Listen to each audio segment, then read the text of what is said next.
I mean, when I was working at Disney, I got up early. I swung by Starbucks or wherever, got my coffee, and I was in the office by 6:30. Nobody else was.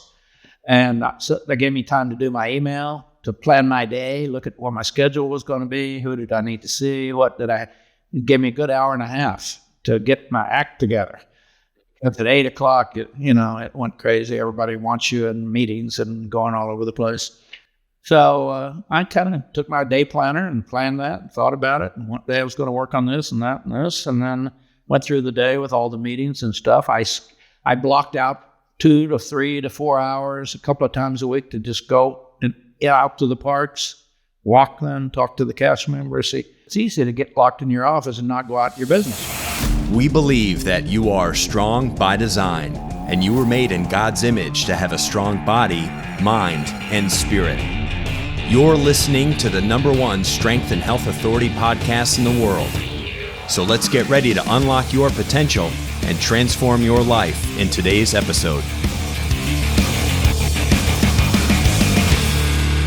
Well, hey, welcome to another episode of Strong by Design. I am so excited about our episode today. As you know, our goal here on Strong by Design is we want to help you live the best that you can through a healthy mind, body, and spirit. We believe that you have been created that way, and we want to give you the tools to live the best life that you can because we believe you were created to live a good life. And I have a really great guest for the show today. I'm just going to give you a little history. Maybe you can figure out who it is that we're talking to before we even mention his name. But this man has been through the thick and thin. He's lived a lot of life. He has a lot of wisdom to share with us.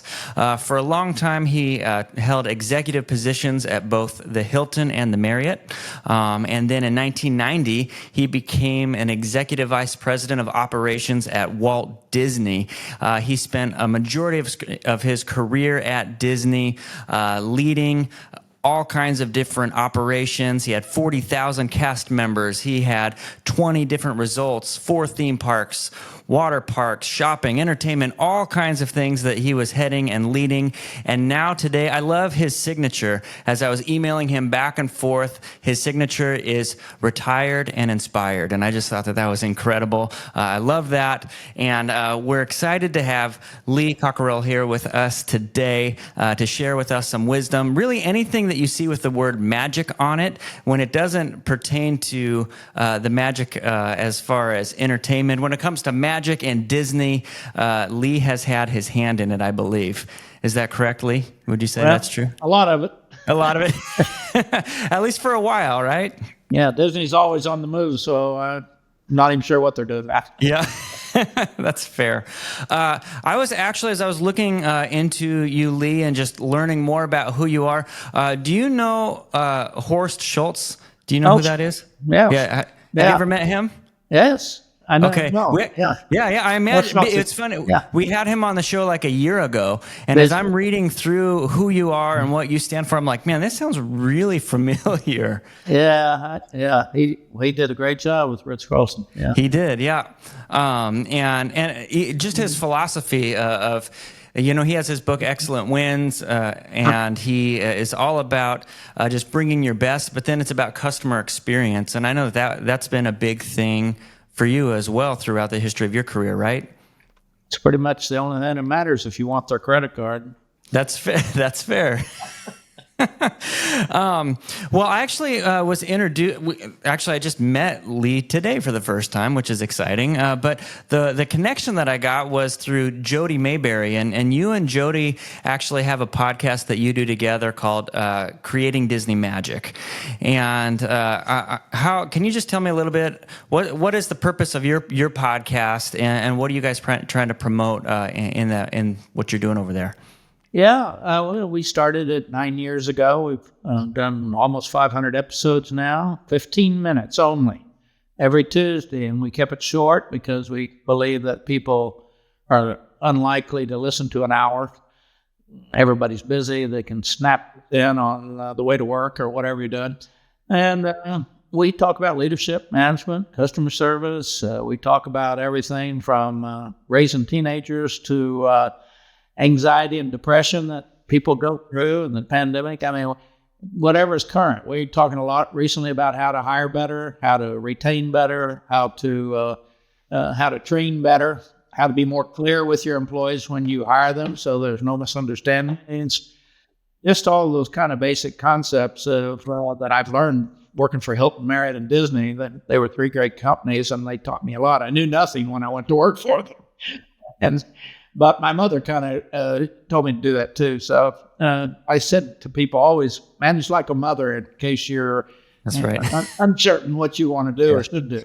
Yeah, that's funny because my wife actually just started. Not just started. The last couple of years was managing at a coffee shop, and she would come home and she was really correlating being a mother and managing the house as well as managing at the coffee shop and just all the similarities that are there. And exactly, it's made her. I think it's helped her be a better mom at home as well as be better in the business world. And I hope so. Yeah. She knows how to deal with aggravation, I guess, when That's right. Or the kids are not behaving. Yeah. That was actually, I don't know if this was on your podcast or maybe an interview that I watched with you. You were talking about anxiety and how anxiety in the workplace and how that filtrates down to your kids. Could you just talk a little bit about that for our listeners? I know. So one of the things that we like to focus on with our podcast is we have faith, fitness, and family is just a really big, important piece to us. And so maybe you can share, share a little bit about your history too, and just tell me your story, your family. Who I know very little about you personally. I just know what is kind of public record and what I've seen. Yeah. Well, I grew up in Oklahoma on a farm. We were very poor, kind of a dysfunctional family. My mother ended up being married 5 times, and I was adopted twice. I got my name Cockerell when I was 16 by husband number 4. And I look back and I tell people she did the best she could. She came out of a family that was about the same. Her father was crazy and alcoholic and all that kind of stuff. So she did her best, but we always had a place to sleep, and we had a dinner every night. And I do not recall any issues back then about not feeling loved or safe, but she was obviously struggling. And so when husband number 4 had money, so I got to go to college and I went to Oklahoma State, and it took me 2 years to flunk out because I didn't go to class. That's a problem. I didn't have a good history, I grew up in the 40s and 50s, and the teachers didn't pay much attention. They just promoted everybody. It was a farm town, you just go ahead. I tell people now, I said I've written 6 books, and I still don't know where the commons go. And I want to use a semicolon one day. So I look back on that. So I went out in the world. I joined the Army, and that gave me a lot of structure, a lot of being on time. There's a systems. There's a way to do things, and I learned a lot there. I needed that. I was young. I was immature. Met a guy. We went off to Washington, D.C. I got a job as a waiter at the Washington Hilton 2 weeks before it opened. That's where John Hinckley shot President Reagan back in 1981. And I just said, okay, I'm going to be the best waiter they've ever had. And I'd never been in a hotel, but I watched and people helped me. And 2 things I tell people: if you want to be successful, I've learned this in my life, have a good attitude and be reliable. Those 2 things will get you a long way, and people will give you a chance because you've got a great attitude. They're glad to see you, and you always do what you say you're going to do. You're on time, and you keep learning. And so I started learning, and then I got promoted, and I got a job in an accounting office as a clerk and learned that. And then I got promoted to Chicago, and then to the Waldorf Astoria in New York, and then to Los Angeles. And then from there, I joined Marriott and stayed 17 years. And we moved all over the place. My wife and I moved 11 times in my early career. Been in Orlando 30 years. So what were you doing for Marriott? I started out as a restaurant manager. Then I became a regional director. I was in charge of the food and beverage operations for the East Coast Marriott. And then I became the vice president of food and beverage planning worldwide for them eventually, doing the new hotels, planning kitchens, restaurants. Okay. Yeah. Concepts. And in 1990, I was recruited by Disney to go to France and open the restaurants. And I did that. And then they promoted me over there to be in charge of the hotel division. And then in 93, I came back to Orlando, which I'd never lived before. And I became the executive vice president of operations, running all the parks and the hotels and everything. And I didn't know anything about the park. But what I did know, and the success of my career is being hire the experts, let them do their job, be there for them, and you don't have to do anything. You hire the people to do the expertise. So I just focused on three things: making sure we were hiring the right people, making sure we were training them so they could do their jobs, and making sure we were treating them right. And I kind of came up with this: hire them right, train them right, and treat them right, and life will be good. That's right. And somebody said, "Lee, what'd you do at Disney?" I said, "Not much. I just made sure everything got done." Yeah. And it's kind of, which is kind of a big job with everything. My mother just made sure we made our beds. She didn't make. That's right. That's right. That's right. So that's how my life went. And I tell you the three things. Education's important, no question. Whether you get it in college or whether you have curiosity and you get it reading or going on podcasts or going to seminars, listening to tapes. That's one way. And the other is experience and exposure. I'm telling you, in my mind, experience is the MBA of life. You get experiences, you got it forever. And exposure to the world. I'd never been anywhere when I left Oklahoma. I didn't know anything. And today I've done work in 45 countries. And literally, I tell people back then I was a potential racist. I lived in a very bigoted section of Oklahoma, and everybody said they were, I was in the 40s and 50s. Sure. I went in the Army before civil rights passed in 65. And so I didn't know any better. And frankly, I did not know what was going on was wrong. I didn't. You don't know if you're in an environment, you're enclosed. You don't know until you know. Mm-hmm. And then, of course, I go to Washington, D.C. and the Army, and the world opened up pretty big. Mm-hmm. I started saying, well, about half the stuff I was told is not true. Actually, black people are nice and good nice, and Muslims are nice. And it just changed my whole life. And because exposure does that. Somebody said, once you're enlightened, you can't go back in the dark. Sure. Once you know. And so that's usually what happens with all of us. You can just think back to your own life. You go somewhere and you go, whoa. I talked to a young man yesterday, said his grandfather took him to Japan and China when he graduated from high school. Said it changed his life. His vision had no idea. And that's what exposure does, whether you're getting it through travel, reading, knowing people, other people. So that's how I kind of developed. And every job I went to, I had to put attitude and just try to be 100% reliable because so many people aren't. People come to work. And it's interesting how, I mean, we're here trying to interview for a position right now, and someone didn't show up for the interview today. And it's like, and if they do, they might only stay a week and quit and go somewhere else. Right. Do you feel like, I mean, obviously from 1990 to 2020 is, they're completely different. Do you see work ethic as having changed? Is there less work ethic today? What's your observation on that? I think define what work ethic is. I think reliable. People may have the right idea that I worked 6-7 days a week and worked like a dog and wasn't home a lot. As my son was growing up, and I think they got the right idea. They're very bright, very smart, and I say, we need to quit judging people by what year they were born. Judge them as individuals. I don't know, there are people that are great. They do a great job, but they want a life, and I don't blame them. They want to have time off with their family and go to the lake and go to their children's events at school. And so I think it's fine. And I think we just have to, as I tell people, you got to learn to work with what you got. And every generation is different. That's the way it is. Yeah, I think I heard recently. A lot of people in my generation, people think are not very good. In every generation, when you think back about it.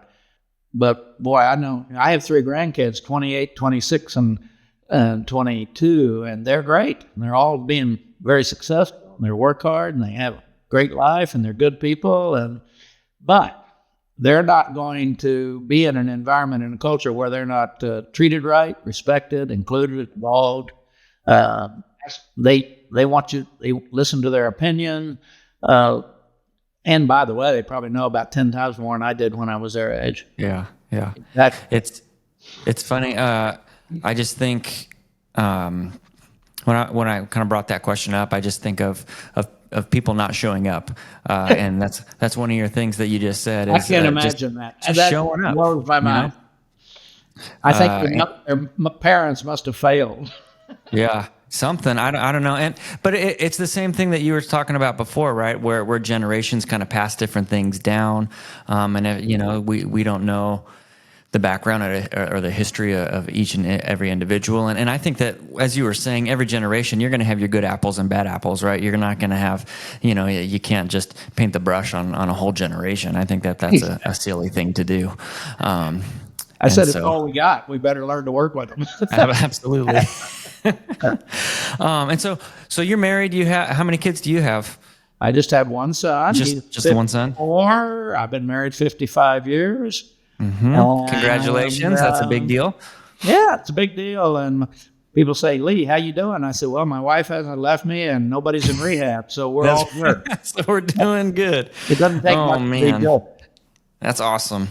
Yeah. The reason that I wanted to have you on the show today was because I was actually attending the podcast movement in Denver a month and a half ago or so, and Jody was a speaker, and he brought up your magic morning routine, and I was thinking it was intriguing to me. And I think when I originally heard it, I was thinking about like what you do at home before you even leave the house. So I was like, okay, you get up, take a shower, and I was thinking kind of a morning routine like that. But I went on to your website, and anybody can go onto the website at leecockerell.com. You have this free thing that you can download called the Morning Magic Planner. And is that, when you're talking about the morning magic routine, is that what you're talking about? Or you're talking about you have eggs in the morning and then you have coffee and then you get in your car? I'm guessing that's probably not what you were referring to. No, I'm talking about getting your act together, how you're going to keep your life under control,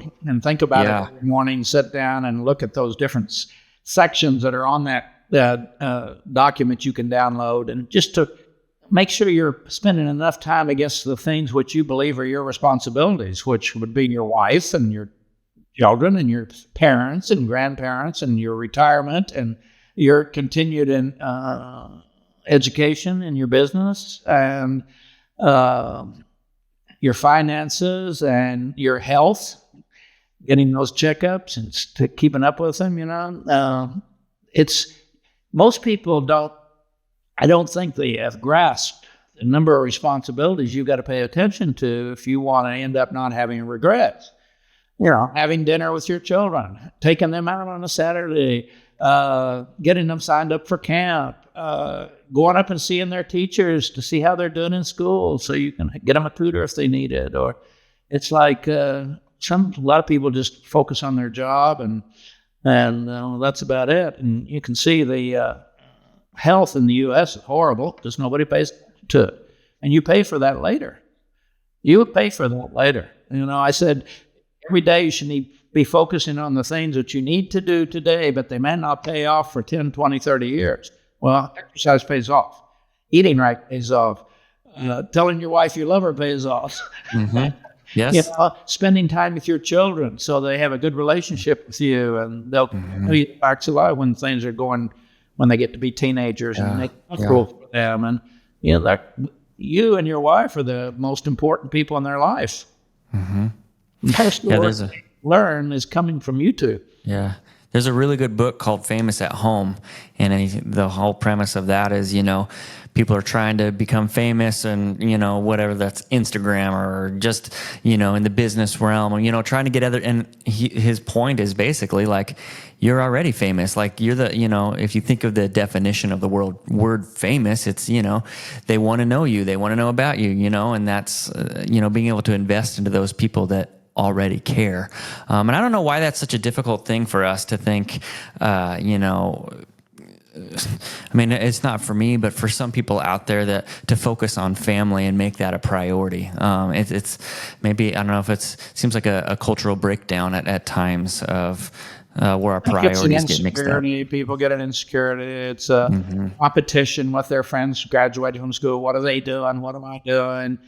They've got a nice car. I don't have as nice a one. I mean, it's just a million things. And instead of focusing on, the really only thing that matters is your family, your health.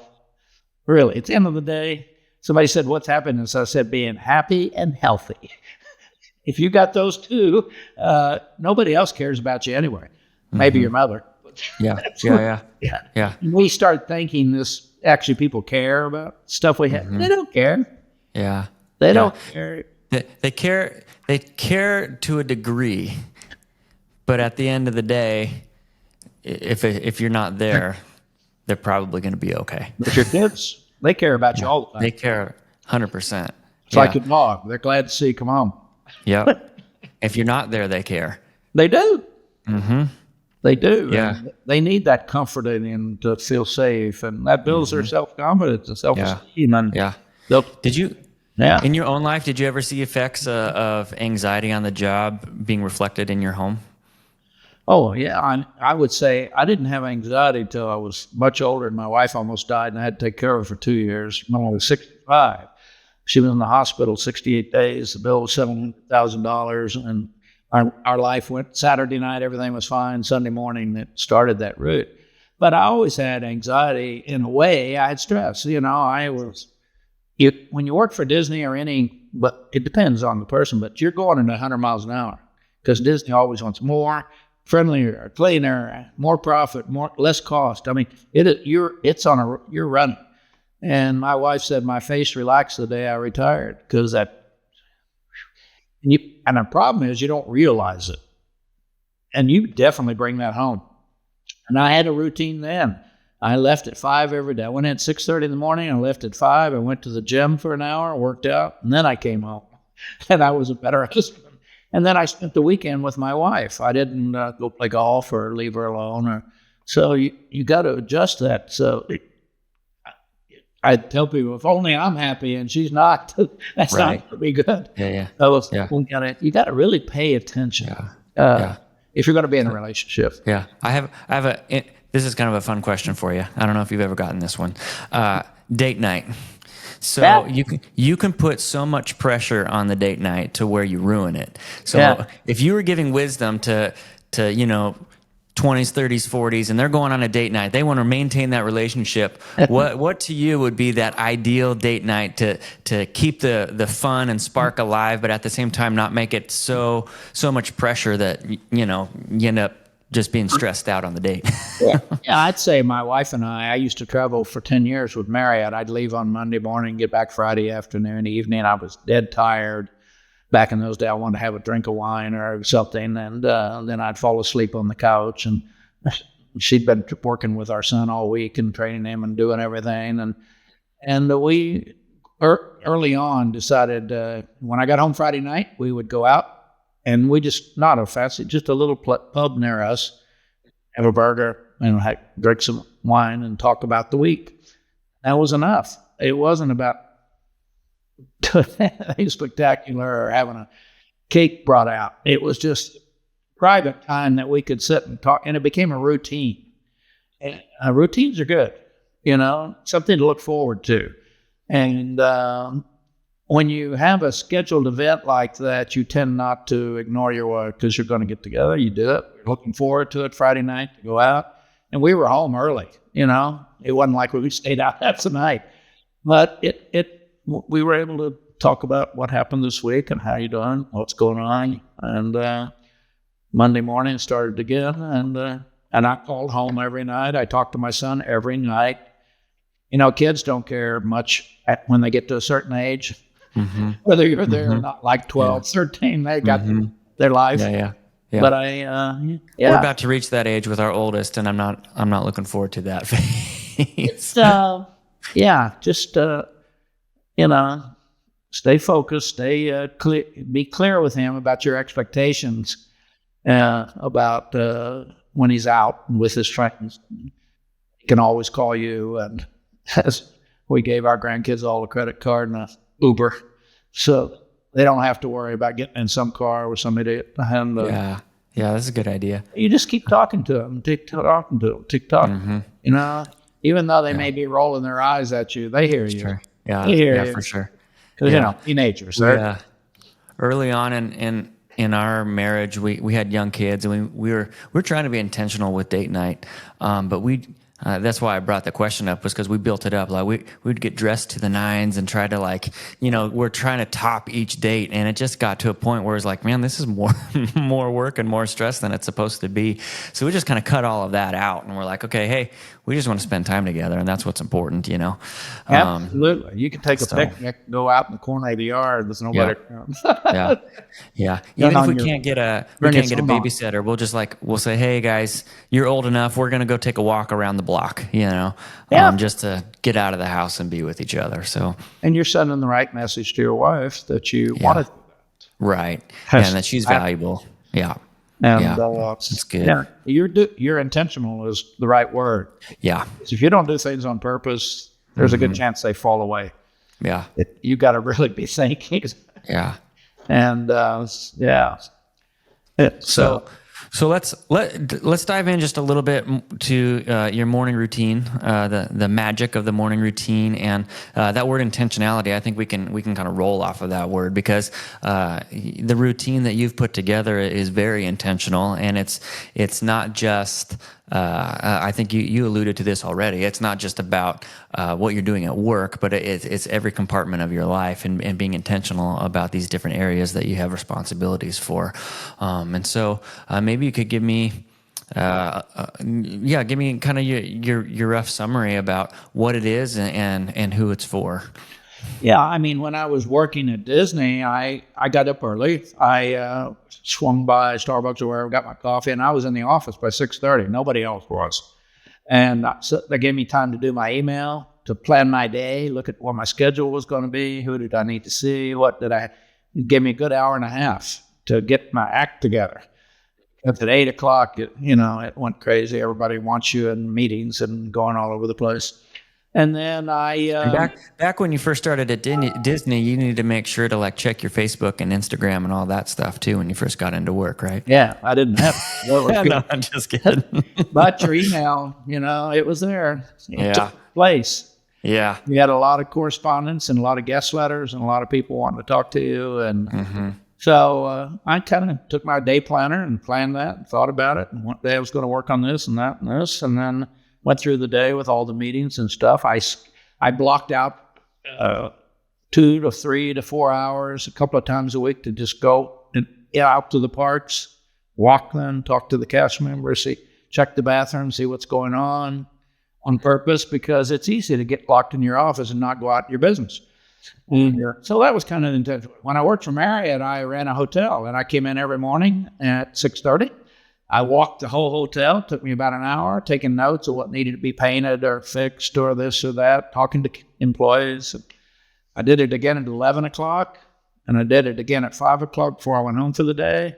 I saw every employee every day, and they got very comfortable with me. That routine worked. And they would give me things that they needed me to do, and I'd write them down in my planner, and then I'd go back and make sure my people were doing them, getting them done. And they thought I was the best thing that ever happened, because they saw the boss every day, and when you tell him something, he did it. He took care of it. Could be little things like, it was amazing. A bartender tell me that a sink faucet was leaking all the time. Nobody would take care of it, so I called my. So he thought I was a miracle maker. So. But that's your job, is to give your employees the resources to do their job. That's mainly your job, because you probably can't do anything yourself. I couldn't fix a faucet. And so I think that was being available, being out and about, people knowing who you are. That's really a big deal, because a lot of people are stuck in the office.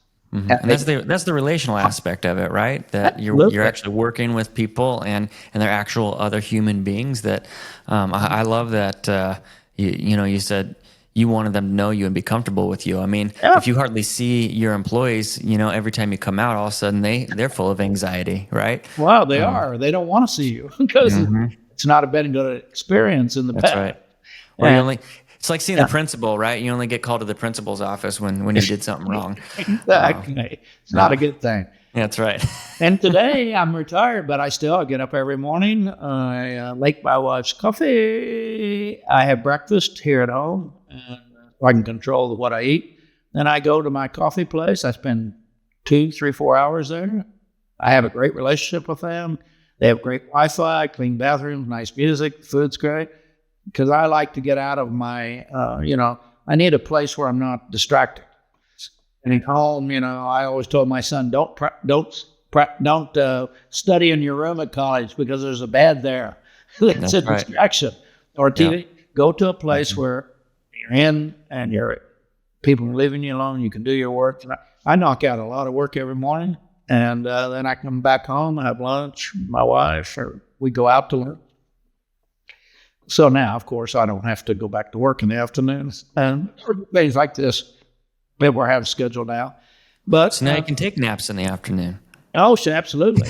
And I tell you, I go off every day, and the people there are excited to see me.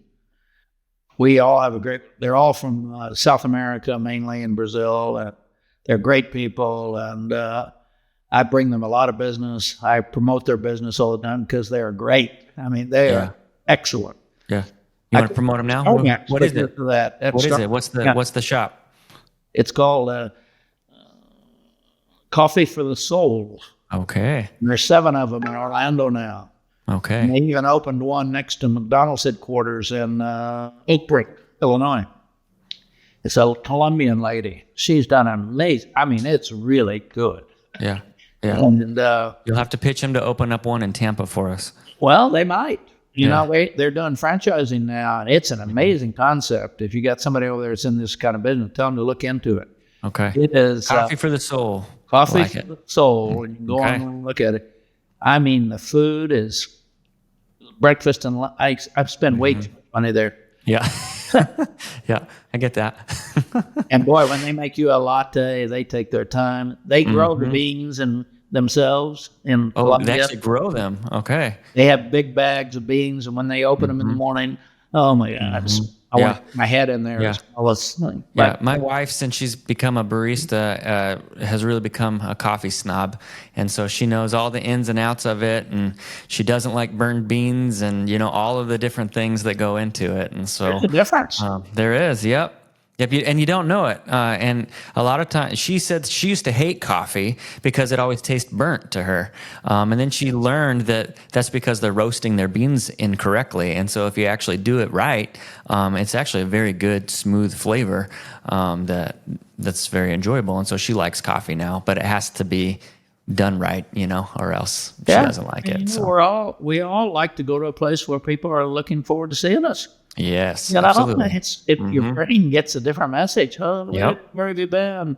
I mean, they sent me emails when they haven't seen me for a few days. Oh, that's great. I was gone for a month in California, and oh my God, when I went back, you thought that up. We lost him. Where's Lee? Together we create that environment. We look forward to. Yeah. And there's nothing better in your life than looking forward to something. That's why it's important to tell your kids, Saturday I'm going to take you to breakfast this place, and we're going to go do this. Yep. Anticipation for 5 days. Exciting. Yep. That's the beauty of hospitality too, right? I mean, that's it's one of the keys to any kind of those types of businesses is helping people feel that way. You walk into a shop, and that's like a mechanic. I went into to get my car fixed, and it was like, I'm sorry that I'm burdening you with this car that is broken. And it's like, you're a mechanic. That's what you're here for. They just start running, and this is the leadership. If you got a company, I don't care what it is, the mechanics should have had it when they were hired. Said, "This is how we do." When a person comes in, we go up to them. Here's what we. You got to teach people routine. You got to teach them, because a lot of people don't have a clue about how to interact with other people. Yeah, they don't have. Well, it's the funny thing about communication. I used to work at a company where, it was like relationship enhancement program. It's like preventative care for relationships, and that people think they know how to communicate well, but we don't, and it's always, if you don't understand what I'm saying, it's because you're not listening well. But if I don't understand what you're saying, it's because you're not communicating to me well, and it's never on me. It's always on the other person, and it's like, it's actually a skill that you have to work on and develop in order to become a good communicator with other people. And you've got to care. People in the world today are all mad at something. They're upset. They're freaking out. They're impatient. They say things to people which are totally inappropriate. They don't even know them. And I just look and go, and a job interview, probably. Yeah. It's like, be nice. Let it go. Don't. Yeah. I worked in a hotel for a couple of years. I was a bellman, and so we, learned a lot about the hospitality business. And I also worked at Walgreens in high school, behind the register. And both of those experiences taught me how to treat the other person on the other side of that. And so it's always my goal. If I go to a fast food restaurant, if we go through the grocery store, I'm always just trying to do something to break the normality of it for them, because I know what it's like to be on the other side of the register, and I know what types of people that they have to deal with. And so if I can make them laugh or just kind of break the ice with them just to help get them through the day, like, to me, that's a win every single time. It drives my wife a little crazy, although now she's starting to participate in it because she sees the joy that it brings the person on the other side, just having fun with them and saying something out of the blue that they wouldn't expect to hear, just as a way to cheer them up. By the way, good for you. And they remember that, by the way. And, somebody said, if you can make somebody's day a little better, that just makes you feel pretty good. Yeah. A lot of people have 1,000 problems you don't know about that they're worried about and thinking about. And especially today, anxiety is at an all-time high around the world. People are just on the edge. Yeah. We don't need to make it worse. We can make it better. Yeah. And the things that, I don't know if it's like that in Orlando, but drivers here, at least in Tampa, the thing about Florida is everyone's in a hurry to get where they're going, but once they're there, they're typically okay being there for a while and happy to have conversations. Well, in Orlando, nobody's ever been here before, so they don't know whether they're going left, right, or where. That's true too. Orlando's kind of a hub of Florida for sure, of travel and things. Crazy. So. Well, it's good. Yeah. Well, Lee, I know that you're a person of intentionality. It sounds like you're a person of healthy boundaries, of being intentional about your boundaries and intentional about, hey, how am I going to set my day up for success? And so I know that that's something that you're not holding on to. Even in retirement, you're continuing to give back and to invest in people. And I saw on your website you have your academy.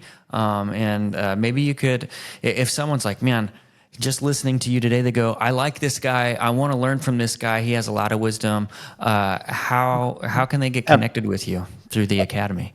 I'd say three ways. You can listen to the podcast, Creating Disney Magic, which is free. 15 minutes every Tuesday. It's easy. Doesn't cost you a penny. That's right. We have the academy, which is $400 a year, and it's a membership, and we have online calls with me every month, and there's 10 courses in there. They're amazing, including time management. We have a new document, which is $9.95 a month, $9. It's called the Main Street Leader, which is a progressive training on how to get better in your personal and business lives, and like we did at Disney. And but I want to tell you one thing your listeners might want to listen to. One thing I really come to the conclusion is two things. If you are not happy, when you get up in the day, or right now you're not happy, take the time to sit down, have a cup of coffee or whatever you like, and think about why. Exactly why. Is it financial? Is it you're worried about your kids? Is it your wife? Is it a relationship? What is it? And I tell people now, write those down, then look at it and pick one of them and make it go away. I tell some people, well, you might need a new wife, you might need a new job, a new pay, but you've got to move these things out of your life because that's where the stress comes from. And the other thing is, if you wake up in the morning and you don't feel great, do the same thing. Why? After you've been in bed 7, 8 hours, you should feel good. And the reasons you don't is you eat too late, you drink too much alcohol, you go back for the third meatball, you have an emotional encounter with your wife, you are thinking about something you didn't do today you should have done. The room's not cold enough, the room's not dark enough. I don't know, but the reason, and I can guarantee you, I got focused on that. I sleep every night 7 hours. When I don't, I sit in the morning and think, why? And I think, we ate at 7:30 last night. I like to eat earlier because you go to bed with a full stomach.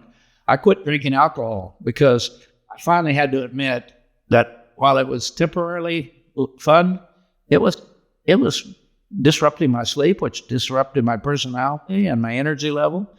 I tell people I quit 7 times. Now I'm over it. I don't want it anymore. Yeah. Sugar out of my diet. It's hard, but it's worth it. And all I tell people, it's worth it. Mm-hmm. It's worth it. Mm-hmm. And I said, exercise, diet, and sleep. I'm not sure they make you live longer, but at least you'll feel good while you're alive. Right. Yeah. You know? Yeah. And hopefully you'll live longer too, for your family, not for you, for sure. Your kid. Mm-hmm. So your kids want, you want to meet your grandkids. Mm-hmm. My granddaughter just got married. Wow. Yeah. My niece just got married. So you got to stay healthy for the others. Yeah. And you got to, as my wife said, take care of yourself so you can take care of your family. And I think a lot of people are not, it's obvious as you meet people, see people, they don't know what to do, but they would if they would sit and think, why am I not happy? And they know, you can figure it out. The problem is, will you do anything about it? Right.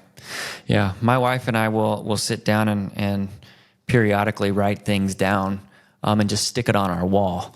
And even though it's on our wall and it's easy for us to read all the time, we forget about it. But just having that conversation with each other, we'll go back 2-3 years later and see all the things that have come off of that list just because we took the time to have the conversation. If you can keep doing that, your life will get better.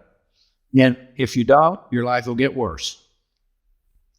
When you don't deal with the hard things, life gets worse. Yeah. So I learned to think about that because we are in control. We are the cure for our problems. Before we wrap up, I have a couple more questions for you. Number one is, out of all the countries that you've been to, do you have a favorite and why? Well, we love living in France because we ended up with a French daughter-in-law. Okay, well, there you go. Fell in love, and we have three grandkids that are half French, half American. We love to go. My wife was just in France, and she said that she loved it. She loved France. It's a whole different life. And I tell people, if you ever have a chance to live internationally, do it. It'll change you forever. Yep. You'll never be the same person again. Yep. Now, is France easy? No, the stores are not open at the right time and all. But overall, it was great. Because every day I learned something. I had no idea what was going on. Yeah. Why did they do this? Why that? How do you do that? Yeah. Just culturally. Oh, incredible. Yeah. So, I would say France changed our lives. Yeah. Yeah. And my other question is, these are just kind of fun, random questions that I thought of as we were talking. When you look at your time at Disney, is there one thing that you can that has your fingerprint on it that you're most proud of?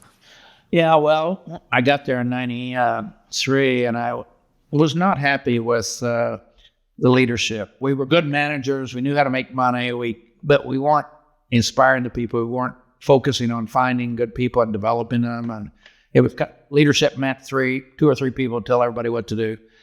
And those days were over, and I wrote a document called Disney Great Leader Strategies. It took me about a year, and then I implemented it across the property. So everybody would be on the same page of what it looked like, how we treat people, how we're available for people, how we give feedback, how we tell people the truth.